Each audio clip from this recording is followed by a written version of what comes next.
Forza. It's a name that everyone's heard before. Doesn't matter if you're a gearhead or someone who doesn't even play video games, you know what it is. It's one of the biggest names in racing, which coincidentally also had one of the biggest failures in the genre. Everyone knows how bad the launch was. The bugs that plagued the game, the missing content, the rushed campaign, the bugs. It wasn't a great launch. But now, closing in on 2 years, several patches, and new content updates later, is the game still bad? And more importantly, is it worth your time? That's what I wanted to discuss in this video because, well, I myself hadn't played it since early last year. So did it get better? Did it get worse? Let's find out.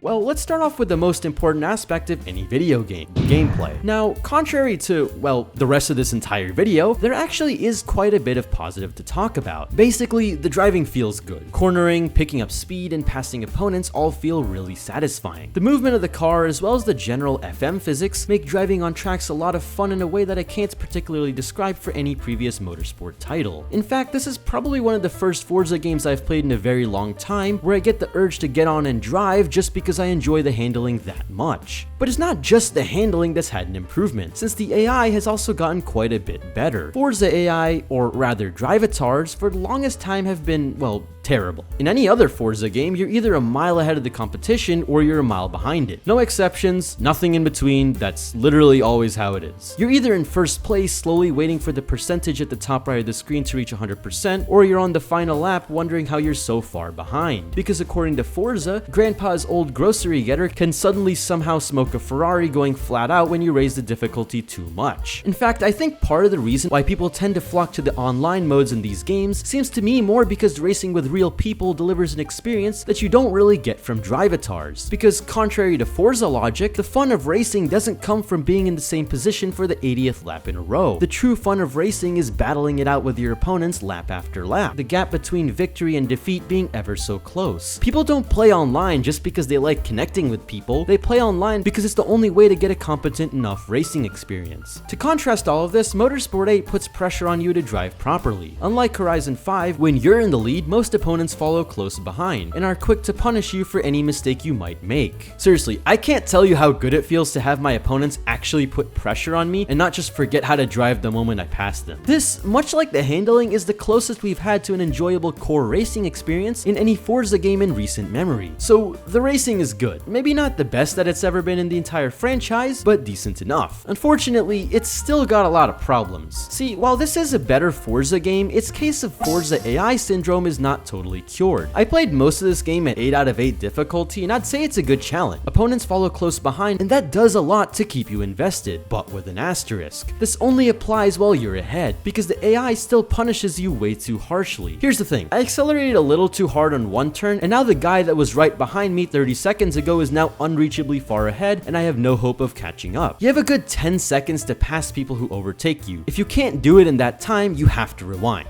No matter how well you drive for the rest of the race, you will never catch up to the cars that passed you. And this is even more frustrating in races that require a pit, after which you'll be at the back of the pack and will have no hope of catching up. So yeah, that's the gameplay, which while improved off of its predecessor is still ultimately kind of mid. But while Motorsport 8 might not succeed as much in what most considered to be any game's most important aspect, we're still left with the second most important one, the campaign. So how is it? If you ask me about any racing game, the campaign is usually one of the most important parts.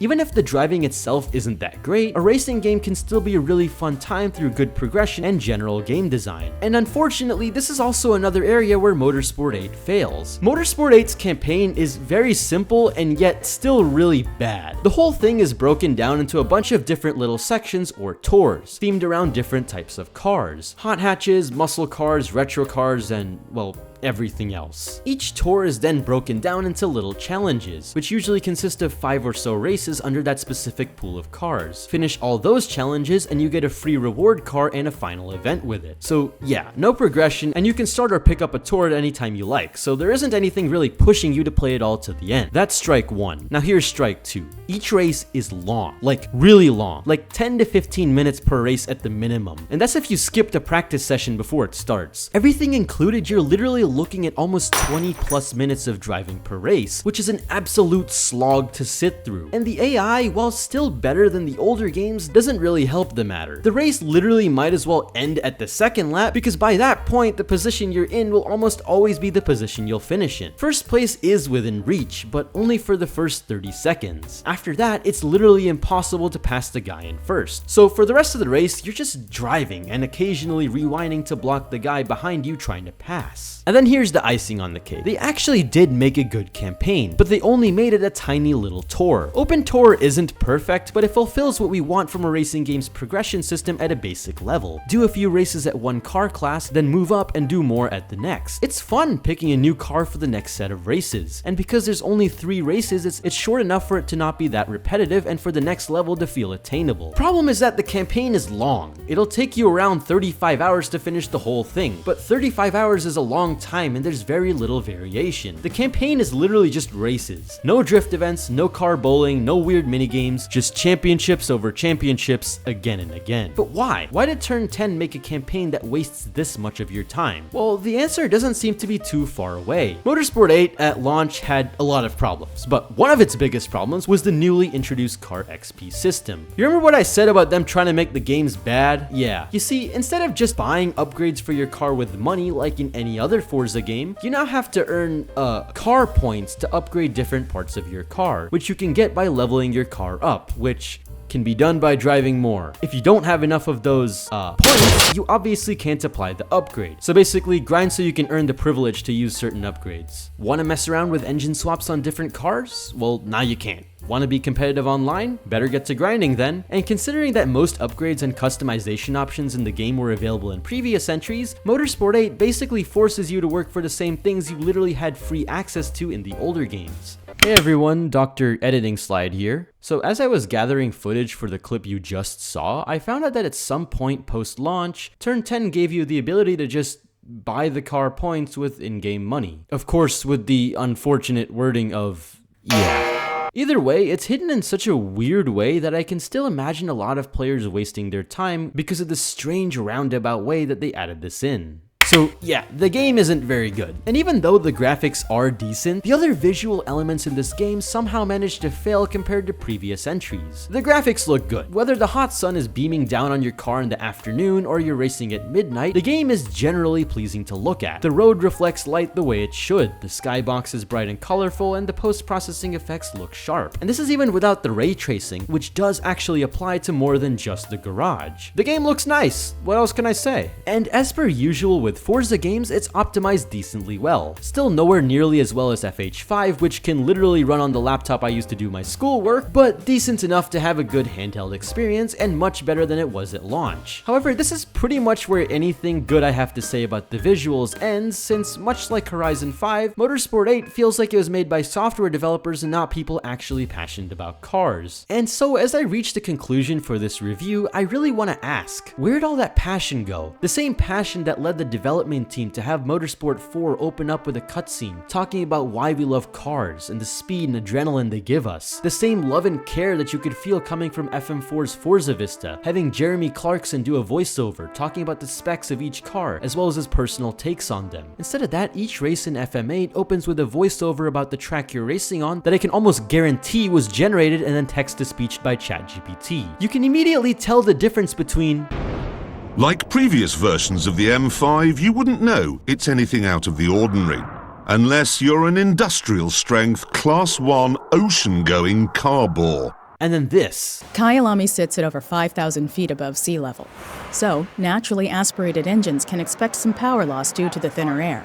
Like, tell me with a straight face that this was written and then voiced by a real human being with a pulse and not no dirty clanker AI. Like, could you imagine if I put that much enthusiasm into my own videos? Would you guys even watch that? Wait, Forza Motorsport 8 is a bad game and you shouldn't play it. It's boring, the races are long, and the developers literally don't care about its future.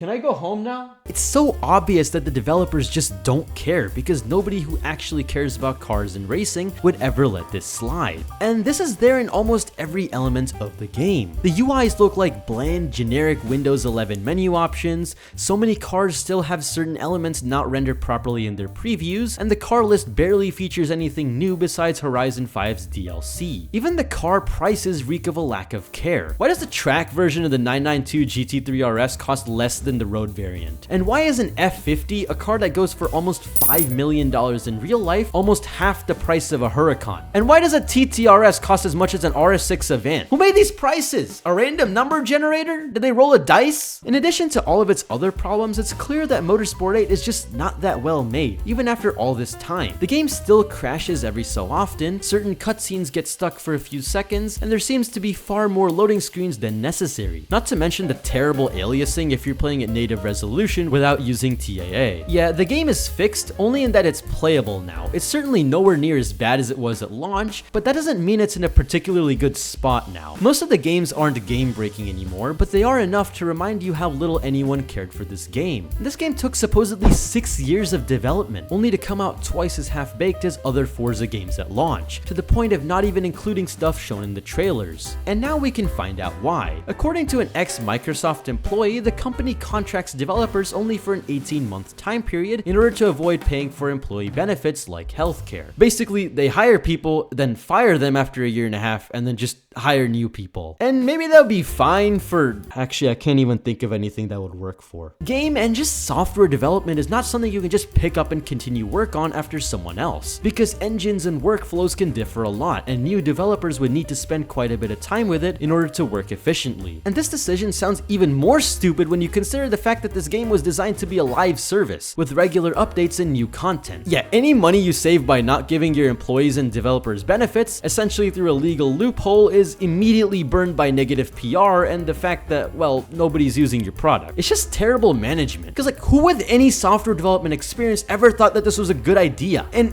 I'm not gonna lie, I don't hate everything about this game, because at some, albeit really short moments, I actually like some of the visual or gameplay elements that it had to offer. The music is actually not that bad, and I think these little race preview artworks actually look pretty good. And it is pretty neat how you can change the car in the menu to any one you own. And when you finally finish trudging through a playlist, you do get to do a little victory lap race in the reward car, which is a nice break and a good time. You could tell that at least 1 or 2 people on the team genuinely cared about making a fun racing game, but it's clear that they weren't enough to outnumber the rest of the members that really just didn't care. And the bottom line is, I can't even recommend anyone buy this game. For others that might be getting delisted soon, I can't exactly blame you for picking it up for the sake of archival. But for online-only titles like Motorsport 8, which have an expiration date right from launch day, that simply doesn't make sense. Requiring an online-only connection for any piece of software that has parts of it that could function offline is just a ridiculous concept. And it's only now with movements like Stop Killing Games gaining traction that game companies are now seriously considering their product's end of life. No matter how much you might enjoy this game, there's exactly nothing you can do to prevent the axe from piercing its neck. No matter how many memories you made trying dumb challenges with your friends, no matter how many cards you had unlocked, no matter if you even somehow enjoyed the campaign, it will all be permanently inaccessible past a certain date. You like the feel of the handling? Well, it'll be gone after some arbitrary date and there's nothing you can do about it. And now that Turn 10 has supposedly gotten shut down, or is at the very least defunct, not to mention how few people actually play it, I can't imagine this game having a lot of time left. It's just a sad end to the studio that brought us some of the best Forza games.